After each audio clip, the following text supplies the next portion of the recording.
Halo kawan cuan, untuk bahas berita forex hari ini, aku akan bahas mengenai perlambatan ekonomi nih yang mulai terasa di dua ekonomi besar di dunia dan apa sih dampaknya. Sebelumnya disclaimer on ya, ini hanyalah hasil analisa fundamental aku dan bukan saran trading, sehingga resiko trading tanggung masing-masing ya kawan cuan. Kawan cuan, jadi kemarin dan hari ini Tiongkok itu merilis data ekonominya terkait dengan PMI, di mana PMI ini tuh bertugas untuk mengukur aktivitas ekonomi di suatu negara. Nah, untuk kemarin Tiongkok itu merilis dua data PMI, yaitu manufacturing PMI atau yang berhubungan dengan sektor pabrikan dan juga non-manufacturing PMI atau yang berhubungan dengan sektor service ataupun jasa. Nah, jadi untuk manufacturing PMI itu mengalami penurunan ke angka 48,8 dari sebelumnya di 49,2 yang menandakan adanya kontraksi atau tidak bertumbuh melainkan malah melemah dari sebelumnya.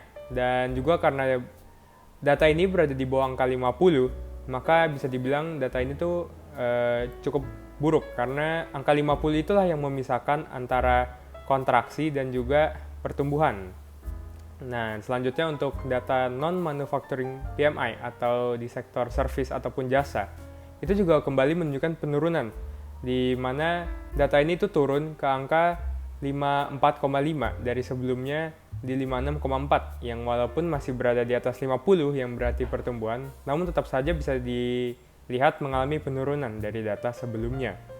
Dan untuk hari ini, Tiongkok juga merilis data PMI lainnya yang disebut dengan Caixin PMI atau PMI yang diukur dengan fokus lebih kepada usaha-usaha yang kecil. Nah, jadi untuk Caixin PMI mengalami kenaikan ke angka 50,9 dari sebelumnya di 49,5, yang mana PMI ini tuh menjadi salah satu PMI yang bisa dibilang hasilnya cukup bagus dibandingkan manufacturing PMI-nya dan juga non-manufacturing PMI-nya Tiongkok.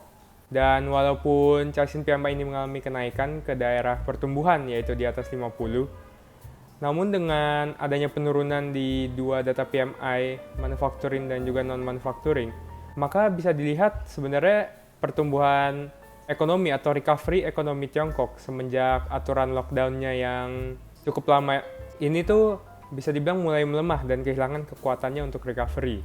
Dan malah kemungkinan besar jika hal ini terus terjadi di mana PMI terus turun, maka bisa dibilang ekonomi Tiongkok malah melemah dan bukan dalam jalur pemulihan. Nah, sementara itu untuk ekonomi terbesar ketiga, yaitu negara Jepang, itu juga mengalami hal serupa di mana tanda-tanda perlambatan mulai terlihat. Yang mana untuk Jepang itu data output pabrikannya itu turun ke angka minus 0,4% dari sebelumnya di angka 1,1%. Nah, Jepang kan terkenal dengan barang-barang dari pabrikannya. Dan dia juga dikenal dengan negara pengekspor hasil produksinya.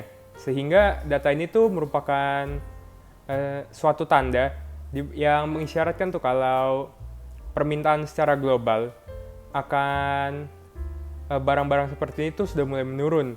Dan penurunan permintaan ini pun itu tidak lain karena sudah mulai terlihat tanda-tanda pelemahan ekonomi yang terjadi secara global, sehingga permintaan akan komoditas pun juga dapat terpengaruh, yang mana jika permintaan menurun, maka harga-harga komoditas kan akan menurun, sehingga mata uang komoditas seperti Aussie dollar, New Zealand dollar, dan juga Canadian dollar itu juga berpotensi terkena imbasnya dan mungkin dapat melemah. Namun sebaliknya, jika mata uang komoditas dan komoditas melemah, ada satu kelas aset nih yang menguat, yaitu aset safe haven yang pasti akan diburu oleh para pelaku pasar, sehingga berpotensi menguat ke depannya. Itulah bahas berita forex hari ini kawan cuan. Kalau menurut kamu, apakah perlambatan ekonomi ini akan pasti datang nih bagi ekonomi-ekonomi besar atau secara global, atau kemungkinan besar ekonomi tersebut dapat pulih? Coba berikan prediksimu di kolom komentar di bawah ini ya kawan cuan. Oh iya, selain itu jangan lupa juga untuk tekan tombol subscribe agar kamu tidak ketinggalan episode bahas berita forex berikutnya. Dan follow juga aku di IG dan juga di TikTok di @rw_beritaforex. Terima kasih dan sampai jumpa di lain waktu kawan cuan.